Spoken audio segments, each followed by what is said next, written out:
Bienvenidos a un nuevo episodio de los podcasts de Osdepin. Hoy, en el marco del Mes de la Mujer, vamos a hablar sobre bienestar, salud femenina, prevención y cuidado. Y para eso tengo a Eugenia Menier, ginecóloga y profesional de los centros médicos de Osdepin. ¿Cómo estás, Eugenia? Bien. Gracias por la presentación. Bueno, muchas gracias a ustedes por la oportunidad y más que sea en un mes tan importante para todas las mujeres, que es el mes de marzo. Sí, tenemos unas preguntas hermosas para hacer, para hablar. Es súper importante. Así que, ¿estás lista? Estamos listas. Vamos a comenzar entonces. ¿Por qué es importante la salud ginecológica en cada etapa de la vida? Bueno, es fundamental porque sabemos que la mujer es diferente a los 15, a los 30, a los 55 o a los 75 años.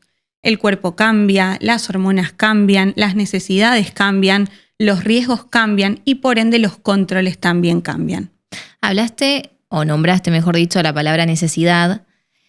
¿Y cómo cambian las necesidades en la adolescencia, en la adultez y en la menopausia? Bueno, como dijimos, básicamente los riesgos o las necesidades cambian, no desaparecen. Por eso, en cada etapa de la vida, el control tiene distintos objetivos. Por ejemplo, en la adolescencia o en la pubertad, el principal objetivo del control ginecológico es generar un vínculo. Es hablar de educación, es hablar de sexualidad, es ayudar a conocer nuestro propio cuerpo, porque algo fundamental para mí hoy en día es la información. La información nos da poder para elegir sobre nuestro cuerpo, para cuidarnos y para priorizarnos. Además, es una etapa y una de la vida en donde nos estamos descubriendo día a día. Entonces, me parece que es fundamental conocernos, saber qué es lo normal para saber lo que no es normal. Porque además en la adolescencia, ¿no? Es como que uno pasa del pediatra a el médico clínico y al ginecólogo. Exacto. Es un cambio bastante fuerte, por eso el principal objetivo es generar un vínculo. Si nosotros tenemos un vínculo y le generamos la confianza a la paciente, la relación va a fluir muchísimo más y va a ser mucho más fácil que sigamos los controles habituales que van a seguir a lo largo de toda nuestra vida. Después, por otro lado, lo que es la adultez, acá sí el control está más orientado a lo que es el tamizaje.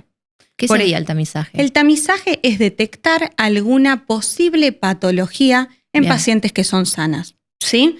Es decir, sabemos que en ginecología tenemos 2 de los tumores más frecuentes a nivel mundial en la mujer, que es el cáncer de mama y el cáncer de cuello de útero. Sí. Entonces, es en esta etapa donde nos empezamos a centrar en ese tamizaje. Por ejemplo, realizar el control mamario con un examen físico exhaustivo y controles por imágenes acorde a la edad, al riesgo y a las necesidades de la paciente. Y lo mismo también ocurre con lo que es el cáncer de cuello de útero. Tenemos la prevención, que además de un control y un examen físico excesivo, tenemos el Papá Nicolau y el test de HPV, ¿sí? Que nos permiten no solamente detectar a tiempo, sino prevenir que aparezca el cáncer de cuello de útero. También en esta etapa de la vida es fundamental hablar de otros conceptos como puede ser anticoncepción, planificación familiar, deseos de fertilidad, ¿por qué no seguir conociendo nuestro propio cuerpo? Entonces es ahí donde cada etapa va variando. Después tenemos la menopausia, que esto es un mito, digamos, muy frecuente que muchas mujeres piensan que listo, estoy en la menopausia, ya no tengo que hacerme los controles. Sí. Bueno, en realidad esto no es así porque, como dijimos anteriormente, los riesgos cambian, pero no desaparecen. Entonces, acá en lo que es la menopausia, además de empezar a estudiar a la mujer con un examen mamario, ginecológico, anticoncepción o planificación familiar, también tenemos que abordarla desde otro lado.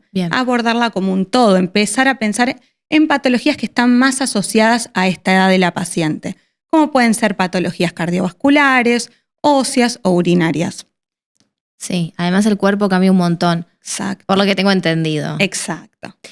¿Qué errores comunes se cometen al pensar, si no tengo síntoma, no es necesario hacer controles, no voy a ir a la ginecóloga? ¿Para qué? Bueno, esto es un clásico que nos pasa todos los días en consultorio. siempre aparece esta frase. ¿Y por qué me parece bárbaro que la toquemos acá? Porque esto no pasa solamente en ginecología, sino en muchas otras especialidades. Muchas de las patologías son silenciosas.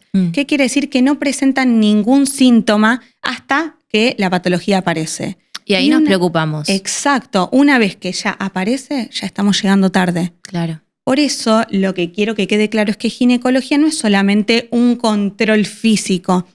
Es decir, no hay que ir al ginecólogo solamente porque me salió un flujo de características desconocidas, porque estoy con un dolor pelviano crónico o porque tengo más sangrado menstrual que el mes pasado. Claro. La ginecología es más un control para hablar de educación, para hablar de tamizaje, para alertarnos y estar atentos a posibles riesgos que nos pueden aparecer en un futuro. Sí, es súper importante. Exacto. Es muy importante. El médico clínico, la ginecóloga, son como médicos de cabecera, ¿no? Exacto. Que tienen que estar siempre. Y a veces hasta más de una visita al año, diría. ¿No? No sé. Exacto, sí. Muchas pacientes consideran al ginecólogo como el único médico al que visitan a lo largo de su vida. Por eso es tan importante no solamente pensar al control ginecológico como los órganos reproductivos. Claro. No, tenemos que pensar a la mujer como un todo. Sí. Es la oportunidad que tenemos nosotros para derivarla en el caso de que alguna otra alteración o cambio pueda ocurrir a tiempo. Y además tenemos que dejar de asociar a la ausencia de síntomas con la ausencia de enfermedad, obviamente. Sí, claro. Eso es verdad. Uno piensa que como no se me presentaron síntomas, no tengo nada raro, entonces, bueno, debo estar bien. Exacto. Uno siempre piensa positivamente, pero la realidad es que podemos prevenir cosas llegando a tiempo. Exacto. ¿Cuáles son los controles ginecológicos básicos que toda mujer tiene que hacerse? Bueno, si nos centramos, tenemos 4 pilares fundamentales que atraviesan casi todas las etapas de la vida mencionadas. ¿Cuáles son? Por ejemplo, tenemos el control ginecológico anual, Sí. que no solamente abarca un examen físico completo con una serie de estudios complementarios, sino que es uno de los controles más importantes. ¿Por qué? Porque acá es donde interrogamos a la paciente, hacemos un interrogatorio dirigido, le preguntamos por antecedentes familiares, por antecedentes personales, por deseos que presenta la paciente. Muchas veces ir al ginecólogo es una situación de vergüenza para la mujer. Hay temas que hoy en día son bastante complicados a abordar, como es la sexualidad, hablar de anticoncepción, hablar de nuestro propio ciclo menstrual, de nuestro cuerpo. Entonces, este es como nuestro pilar fundamental. Y vuelvo a centrarme en que es importantísimo generar un vínculo, tener un acompañamiento con la paciente. ¿Por qué consideras que hay tanto tabú con este tema? Y la verdad es que, bueno, los tiempos cambiaron y desde hace mucho tiempo que la mujer está intentando salir adelante de lo que fue en su momento una cosificación de la mujer. Entonces, cuando nosotros hablamos de deseos sexuales, de métodos anticonceptivos, muchas mujeres, cuando yo le pregunto, ¿con qué te querés cuidar? Déjame que lo hablo con mi pareja. Claro. Les cuesta mucho tomar decisiones propias por su propio cuerpo. Es algo que hoy en día es como que nos falta eso. ¿Te pasa mucho? Lamentablemente sí. Ellas deciden consultarlo con su pareja y después vienen y te dicen, bueno, voy por la pastilla o por el DIU. Exacto. Wow. Y además hay algo que es fundamental, que además de que la mujer puede cuidarse con algún método anticonceptivo que ella desee y que ella decida porque se sienta cómoda, la realidad es que el único método que te previene contra las relaciones, contra las enfermedades de transmisión sexual es la barrera, es decir, el preservativo, ¿sí? El campo de látex. Sí. Entonces, ¿se usa mucho en las mujeres el campo de látex? No se usa mucho. No. Es algo que incomoda mucho tanto hablarlo como preguntarlo, como utilizarlo. Y hoy en día el preservativo también, lamentablemente, está en mucho menos uso. De hecho, se ve claramente, creo que hace poco salieron unas noticias de cómo aumentaron los casos de sífilis acá en la Argentina. Sí. ¿Te ha tocado? Muchas. Pero bueno, para eso estamos, ¿no? Sí, hay no que hacer campaña de uso de preservativo y no hay que tener vergüenza al hablar. No hay que tener vergüenza, venir, consultar, que a todas nos puede pasar, ¿no? Por supuesto. Bueno. Y ya vamos a tocar un tema particular que ya se viene. Exacto. ¿Con qué frecuencia se recomienda hacer estos controles? Bueno, esta es como una pregunta un poco engañosa. ¿Por qué? Porque la respuesta más rápida y directa es decirte una vez por año. Sí. Pero en realidad es que no siempre es así. ¿Por qué? Porque si bien recomendamos este control ginecológico anual, ¿sí? Con un examen físico completo, con un interrogatorio, ¿sí? Cuando hablamos de tamizaje, acá la cosa puede ser diferente. ¿Por qué? Porque, por ejemplo, en el cáncer de mama, el tamizaje se hace con la mamografía, pero la mamografía no tiene por qué realizarse todos los años. Claro. Eso va a depender de la edad, de los riesgos y de los antecedentes de cada paciente. Lo mismo ocurre con el cáncer de cuello de útero. El tamizaje está dado por el test de HPV y el Papa Nicolau. Y no siempre se hacen una vez por año. Sabemos que PAPs negativos por años puede espaciar el control a más de un año. Y mismo el test de HPV. Un test de HPV negativo también puede espaciar el control. Bien. ¿Qué estudios ayudan, hablando del PAP, a detectar los problemas antes de tiempo? Bueno, algo fundamental que quiero que quede claro es que cuando hacemos un control ginecológico, en el 85-90% de los casos hacemos medicina preventiva. ¿Por qué? Bien. Porque lamentablemente y por suerte tenemos 2 de los tumores más frecuentes a nivel mundial. Y esos tumores tienen estudios que permiten detectarlos a tiempo, y detectándolos a tiempo cambia drásticamente la calidad de vida de la paciente y el pronóstico, o hasta incluso se pueden evitar. El cáncer de cuello de útero se puede evitar con las pruebas de Papa Nicolau y el test de HPV.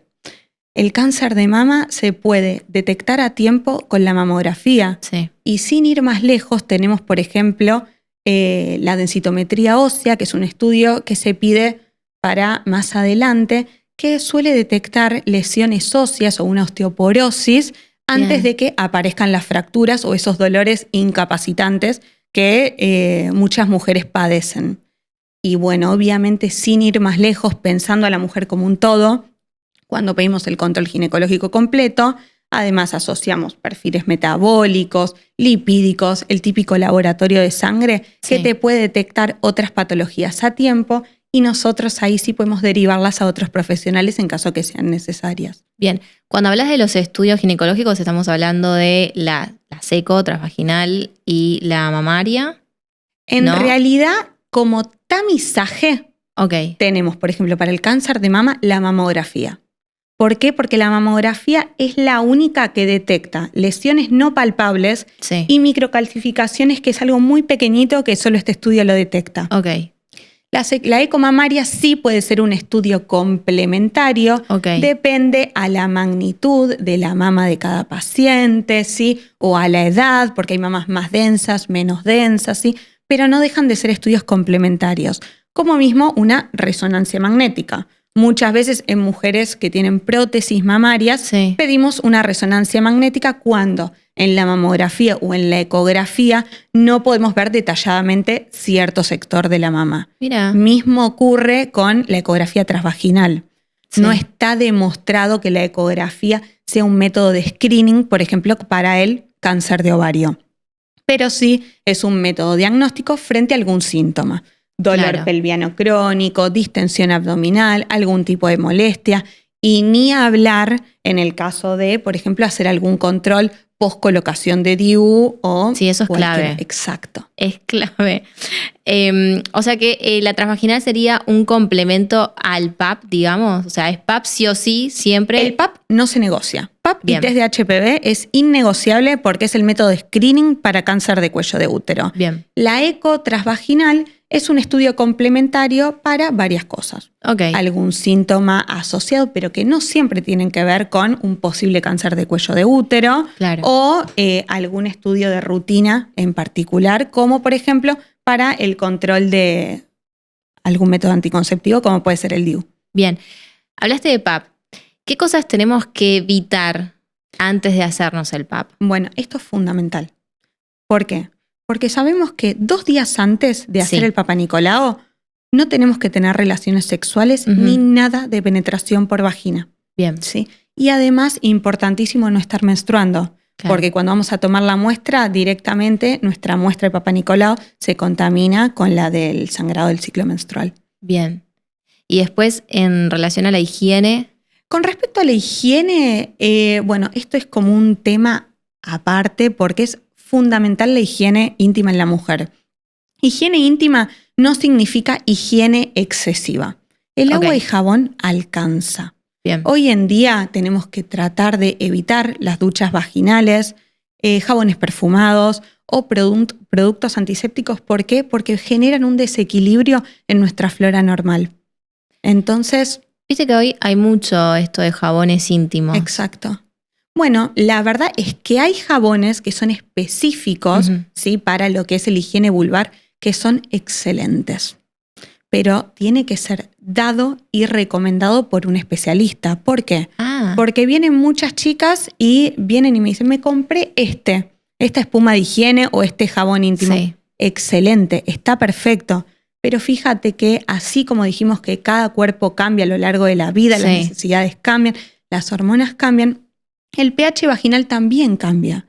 Entonces quizás me viene una chica o un adolescente de 15 años con un jabón, con un pH vaginal para una paciente ya menopáusica. Claro. Entonces, por eso es tan importante el consultar antes de mandarnos por así. No tenía ese dato porque justamente son de venta libre. Exacto. Y uno, bueno, compra. Sí, es y que en son realidad excelentes. Hay que primero consultar. Exacto. Muy bien, buen dato. Hablemos un poco del HPV, que me parece fundamental. Bueno, el HPV, lamentablemente, es la enfermedad de transmisión sexual más frecuente a nivel mundial, se podría decir.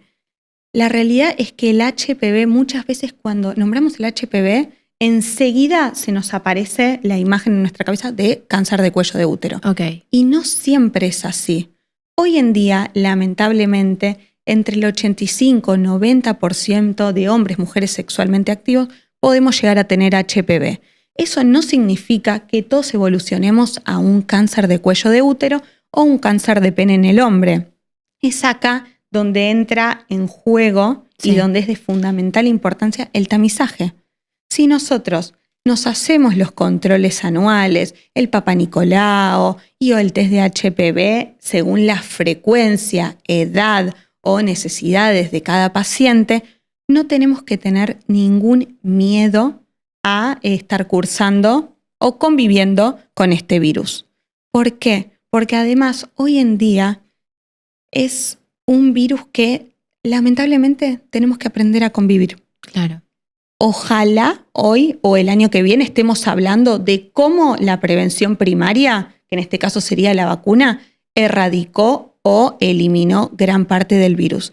Pero hoy en día es lamentablemente lo que nos toca y no tenemos que asustarnos, todo lo contrario, tenemos que ocuparnos, priorizarnos y resolver en el caso de que aparezca alguna lesión para que no progrese al cáncer de cuello de útero. Hablaste de la vacuna. ¿La vacuna se puede dar aún así habiendo tenido relaciones sexuales? Por supuesto, por supuesto. Ahora es una vacuna que ya está en el calendario de vacunación, ¿sí? Tanto para hombres y mujeres, pero muchas chicas o adolescentes o adultas me dicen, yo nunca me di la vacuna. ¿Me la puedo dar aunque ya haya mantenido relaciones sexuales o aunque ya me quemaron verruguitas que me dijeron por HPV? Sí, la vacuna siempre es fundamental. ¿Por qué? Porque la vacuna es quien nos va a ayudar a brindar un sistema inmune fuerte para que el HPV no progrese a lo que nadie quiere, que es un cáncer de cuello de útero. Hay 2 rangos, ¿no? Como el bajo y el alto. Exacto. Tenemos diferentes tipos de HPV. HPV de bajo riesgo y de alto riesgo. ¿Cuál es la diferencia? Que el de bajo riesgo tiene menos posibilidades que si no se detecta a tiempo y se trata, puede evolucionar a un cáncer de cuello de útero. En cambio, el de alto riesgo tiene un poquitito más de chances que si no se controla y se trata progresar. Esto no significa que todas las mujeres que tienen HPV o que tienen una lesión por HPV a nivel del cuello del útero progresen al cáncer. Claro. Eso no va a depender de solamente la presencia del virus. La presencia del virus es algo necesario, pero no suficiente para evolucionar el cáncer de cuello de útero. Bien. Si yo no me hago el PAP hace muchos años, ¿me doy cuenta de alguna manera que puedo estar teniendo HPV? La única manera que podríamos sospechar de un HPV es la presencia de verruguitas. Okay. Pueden ser en la vulva o en la parte más externa de lo que es la vagina, el ano, el pubis. Pero la realidad es que el HPV y las lesiones precursoras del cáncer de cuello de útero no suelen dar signos ni síntomas hasta que lamentablemente aparece el cáncer de cuello. Y es ahí a lo que no queremos llegar porque Claro. ya estamos llegando tarde. Tal cual. ¿Y cómo se relaciona las defensas bajas? Bueno, esto es fundamental. ¿Por qué? Es lo primero que le decimos a una paciente que nos consulta porque tiene un test positivo para HPV. De ahora en más, listo, vamos a comenzar los controles, la regularidad va a ser quizás un poco diferente que antes, pero es fundamental tener las defensas altas. ¿Por qué? Porque el virus del HPV es un virus que una vez que lo tenemos en el cuerpo, va a seguir estando. Claro. Y entonces es un virus que permanece en silencio, activo, durmiendo, por así decirlo. Y cuando bajan las defensas es como una oportunidad para el virus a generar algún tipo de lesión. Por eso es fundamental hábitos saludables, mejorar el estilo de vida, ¿sí? Y obviamente tener las defensas preparadas para combatir cualquier patología. Bien, que ya vamos a entrar en hábitos saludables. No me quiero meter ahí porque si no nos adelantamos, pero ya también vamos a tocar ese tema que creo que perdemos mucho los hábitos en la diaria que tenemos de la vida. Exacto. ¿Te ha pasado como algunas falsas creencias que tuviste en tu consultorio? Uy, sí. Bueno, de estas hay varias. Primero, bueno, algo que ya hablamos hace un ratito, que si no tengo síntomas, no tengo que ir al ginecólogo. Claro. Después, algo muy frecuente es, si no tuve relaciones, no tengo que ir al ginecólogo. No, porque esto es lo que hablamos antes. La consulta ginecológica no es solamente una consulta para realizar una serie de estudios o un examen físico. Es una consulta de educación. Claro. Entonces, es algo que nunca va a estar de más. Otro mito, digamos, bastante frecuente es que el Papá Nicolau duele. El Papá Nicolau no tiene que doler.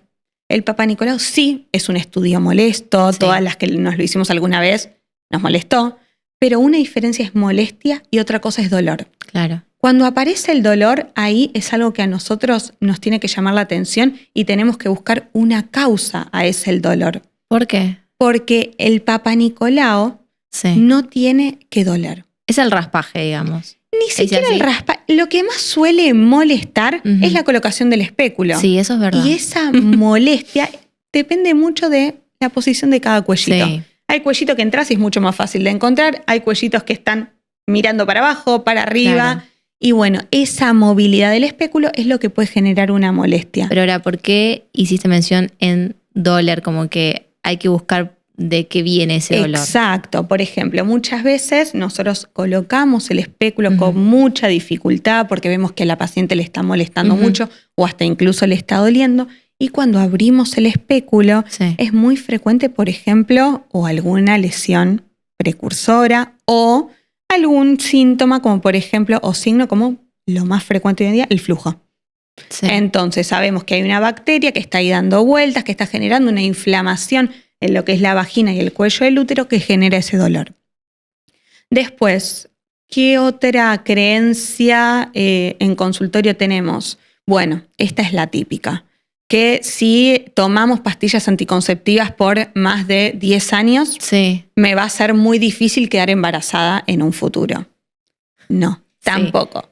Me río porque es verdad, porque es algo de las charlas, viste, de amigas que es como totalmente. hay que parar con... O tenemos otra muy frecuente que es, hace 5 años que tomo la pastilla y nunca descansé. Sí. Tengo que descansar. No, tampoco.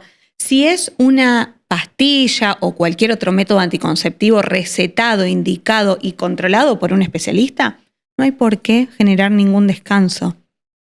Otro que se me está ocurriendo ahora es, el flujo siempre es patológico. No, el flujo va cambiando a medida que cambia el ciclo de la mujer. Por eso es tan importante conocer nuestro propio cuerpo para saber qué es lo normal y qué es lo anormal. ¿Qué tipo de flujos podemos tener? Y la realidad es que esto depende mucho del nivel hormonal de cada paciente. Generalmente, y lo importante que a todos nos tiene que quedar, es que el flujo no tiene que tener olor. Sí. Y tiene que ser más tirando a blanquito transparente. Cuando se vuelve amarillo, amarronado, verdoso, ese sí ya es un motivo de consulta. ¿Por qué? ¿Qué pasa con ese tipo de flujos? Porque son flujos generalmente relacionados con algún tipo de infección. Alguna infección bacteriana o alguna infección por algún hongo que amerita su estudio y tratamiento para justamente no generar un ambiente susceptible, tanto a nivel vaginal como el cuello del útero, para evitar que el HPV ingrese y genere algún daño. ¿Con eso lo podemos solucionar con un óvulo, por ejemplo? Eso también es como algo muy frecuente. La realidad es que primero tenemos que examinar y valorar qué tipo de flujo es. Por eso te lo quería consultar, porque hoy en día hay como mucha cuestión de, bueno, voy, compro a la farmacia y lo coloco y listo. Exacto. Y no. Bueno, eso lamentablemente pasa muchísimo y, ojo, muchas veces puede funcionar porque justo era un flujo que recién arrancaba y que el farmacéutico la pudo, digamos, orientar, pero muchas otras veces genera un desequilibrio hormonal o vaginal mucho más grave de lo que venía transitando. Claro. Por eso siempre que detectamos este flujo anormal, entre comillas, es importante consultar para que nosotros revisemos, veamos cuál es el tipo de flujo que digamos, tenemos que tratar, y pueden ser sí, con óvulos o con antibióticos, eso lo vamos viendo en el momento. Bien, ¿por qué pensás o considerás que muchas mujeres postergan la visita al ginecólogo o a la ginecóloga por miedo, vergüenza, desinformación? Bueno, esto lamentablemente pasa mucho. Hay muchas mujeres que ya vienen atajadas a la consulta y dicen, no, sí, mira, yo la verdad es que venía atrasándolo porque no sentía nada o porque no tenía tiempo. Bueno, esto es algo fundamental, porque hoy en día el tiempo en ginecología te puede cambiar todo. Es más, la diferencia entre una complicación simple y una compleja es el tiempo de consulta. Sí. Pero está muy bien lo que vos preguntás, porque los principales motivos de consulta no son solamente la desinformación o postergarlos por otras cosas. El principal motivo es por miedo y por vergüenza. Miedo tenemos, miedo al diagnóstico, miedo a lo desconocido, miedo a algún resultado que no sabemos cómo nos lo vamos a tomar, ni a quién contárselo, quién nos va a poder ayudar, qué voy a hacer ahora con este resultado, quién se va a ocupar de mis hijos. No. Lamentablemente esto es muy frecuente y además hay una falsa creencia de que el no saber protege. Y en realidad lo que protege es ocuparnos, es priorizarse y es resolverlo y afrontarlo juntas. Tal cual. Después mencionaste la vergüenza. La vergüenza, lamentablemente, en ginecología es muy frecuente porque la consulta ginecológica no solamente es una exposición física importante, sino también es lo que hablamos hace un tiempito. Muchas mujeres les da pudor o les da vergüenza hablar de su propio cuerpo, de las características de su flujo, de su sexualidad, de alteraciones a nivel del ciclo. Sí. Entonces ahí está la importancia de generar un ambiente cálido, generar un vínculo importante para que esa paciente tenga la confianza y nos pueda decir todo lo que siente o sintió en algún momento de su vida. Es clave la confianza y el vínculo que Exacto. se genera con el médico y el paciente. Sí, y bueno, ni hablar de la desinformación. La desinformación también hoy en día es muy frecuente. Mucha gente no sabe cuándo arrancar los controles, hasta cuándo, con qué frecuencia. Entonces, también son cosas muy difíciles de manejar. Y también hoy tenemos muy a mano el Google, ¿no? Exacto. Que googleamos ahí cualquier cosa. Bueno, me pasa esto y, bueno, me cae un montón de información. Hoy en día más con la IA que enseguida te tira Claro, toda la exacto. info y la data. Pero es algo genérico. Exacto, sí. Cada uno es una persona y cada persona es distinta. Exacto, es lo que siempre les digo a las pacientes. Un control ginecológico no es como un checklist Claro. fijo para todas las pacientes, sino que cada paciente es un mundo. ¿Por qué? Porque los controles dependen de la edad, de los riesgos, de los antecedentes y de los deseos de cada paciente. Tal cual. Euge, ¿qué mitos siguen circulando sobre menstruación, anticoncepción o menopausia? Bueno, sobre menstruación tenemos 1.000.000. El más frecuente es la menstruación duele, tiene que doler, ya se me va a pasar. La realidad es más o menos lo que hablamos del Papá Nicolau. La menstruación no tiene que doler o generar un dolor incapacitante que nos impida realizar nuestra tarea cotidiana. Sí. Es decir, que me impida ir al trabajo, que me tengan que ir a buscar al colegio o dejar de hacer cualquier actividad justo porque estoy en mi segundo día de menstruación. No, eso no es normal. La menstruación molesta, sí, pero no tiene que doler. Si algo de eso pasa, tenemos que ahí consultar por qué. Porque puede haber alguna otra patología asociada que esté generando ese dolor. Porque hay mujeres que sufren mucho. Exacto. O sea, hay mujeres que realmente se piden el día en el trabajo porque les duele muchísimo. Exacto, exacto. Bueno, y ahí una de las principales patologías, y de acá también va la confianza que uno tiene con el profesional, es hablar de la endometriosis. La endometriosis es una patología propia y benigna de la edad fértil de la mujer, que la única manera de detectarlo a tiempo es por lo que nos dice la paciente. Es decir, la paciente, nosotros escuchamos y nos dice que tiene dolor incapacitante, que si no se toma un ibuprofeno no puede salir de la cama, puede o no tener alteraciones del ciclo a medida que van pasando los meses, pero independientemente, y a lo que quiero llegar, es la confianza que tenemos que tener con el médico y nosotros la paciencia que tenemos que tener con los pacientes, porque tenemos que dejar que se siente en el consultorio y que exprese, digamos, lo que siente.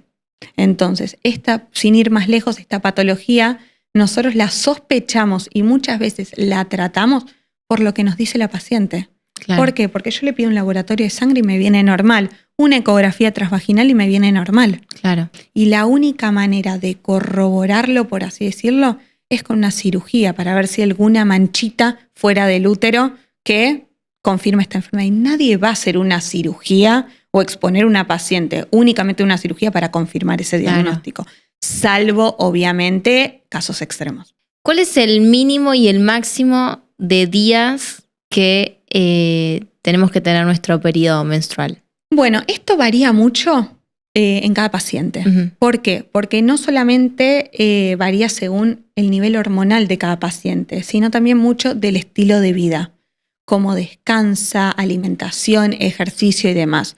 Pero, como para tirar un número, entre 2 días a 7 días sería dentro del rango normal. Bien. La realidad es que no solamente nosotros hablamos de lo que son los días, sino también de la cantidad. A ver, puede haber chicas que menstruan 3 días, pero en una cantidad abundante. Sí. Y hay chicas que menstruan 7, 8 días, pero en una cantidad muy, muy, muy escasa. Entonces, eso también son cosas que tenemos que preguntar y estudiar en el caso que sean necesarias. Ok. ¿Tenemos que llevar siempre un registro de nuestro periodo? ¿Se recomienda? Sí, siempre es lo ideal, sí. No solamente para sospechas o no de algún embarazo, sino también para el control y que cada uno lleva en su cuerpo. Eso es fundamental. ¿Por qué? Porque es lo que decíamos antes, conociendo lo normal, conociendo cómo me viene generalmente, cuántos días, qué cantidad, enseguida sabemos cuando algo anda mal. Y Bien. ese es el momento de consultar. Bien. Hablaste de anticoncepción y uno cuando hace mención a esa palabra piensa en, tomo pastillas anticonceptivas o tengo un DIU porque no quiero quedar embarazada. Pero no es solamente eso, es como, ¿hay algo más? Exacto, no es solamente anticoncepción prevenir un embarazo, sino también es lo que veníamos hablando antes, cuidar nuestro propio cuerpo, tomar nuestras propias decisiones, sin ir más lejos. Hay muchas patologías, lamentablemente, hoy en día que se pueden resolver o regular con métodos anticonceptivos. Bien. Muchas pacientes nos dicen, mira, yo vengo tomando anticonceptivos por 2 años, no como método anticonceptivo per se, sino porque necesito regularizar mi ciclo, porque no me siento cómoda en que me venga un mes sí, 4 meses no. O muchas otras nos vienen diciendo que se colocaron, por ejemplo, un DIU para regularizar la cantidad de sangrado que tienen en cada ciclo. Bien. Entonces sabemos que hoy en día hay diferentes DIU. Hay uno que justamente además como método anticonceptivo regula y suele disminuir esta cantidad de sangrado. Bien. Sí, en mi caso, por ejemplo, yo me acuerdo que tomé anticonceptivas por un tema de acné. Exacto, bueno, también. Y hablemos ahora, como para ir cerrando, hábitos que tenemos que tener y el estilo de vida que tenemos que llevar las mujeres. Bueno, esto es fundamental. ¿Por qué? Porque si nos ponemos a pensar, el control ginecológico se basa básicamente de cosas cotidianas que hacemos todos los días, sin ir más lejos. El dormir bien, el descansar, en el hacer actividad física, en una buena alimentación, evitar el estrés, esos son pilares fundamentales. Pero además... Todas estas cosas, ¿en qué influyen en nuestra salud ginecológica? Bueno, sin ir más lejos, lo que es el estrés crónico altera lo que es nuestro eje hipotálamo, hipófisis ovárico. ¿En qué se ve reflejado esto? Por ejemplo, ciclos menstruales irregulares, ausencia de menstruación, dolor premenstrual mucho más marcado e intenso y alteraciones en la ovulación.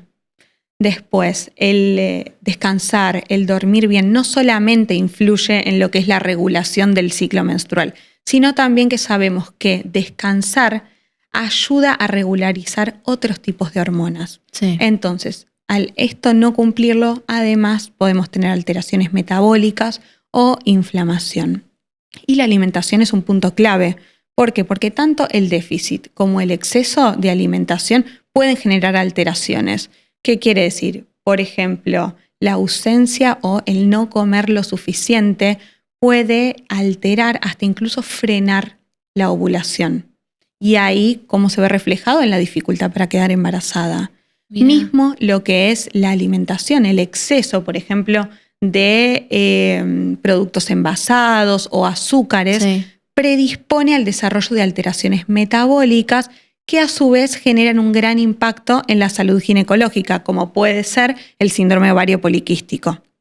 Después, además, durante la menopausia, la alimentación juega un papel fundamental, no solo a nivel ginecológico, sino también cardiovascular y óseo. Y sin ir más lejos, me estabas preguntando por hábitos. Hábitos, es muy frecuente que la paciente venga preguntando por hábitos. ¿Cuáles son los principales? Evitar, digamos, la higiene excesiva, Sí. evitar, como dijimos, las duchas vaginales, jabones perfumados o productos antisépticos que no estén dados por un profesional. Bien. ¿Sí? ¿Por qué? Porque alteran todo lo que es nuestra flora vaginal. Después, evitar todas la ropa íntima que no sea de algodón o muy apretada, sobre todo en climas húmedos. ¿Por qué? Porque predispone a infecciones a repetición. Y como algo que ya mencionamos también, el automedicarse.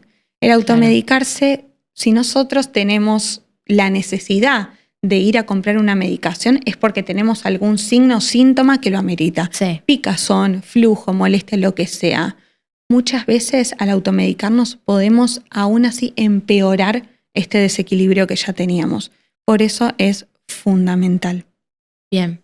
Bueno, Uge, para cerrar, ¿qué consejo o ¿qué mensaje les dejarías a los que nos están mirando o nos están escuchando?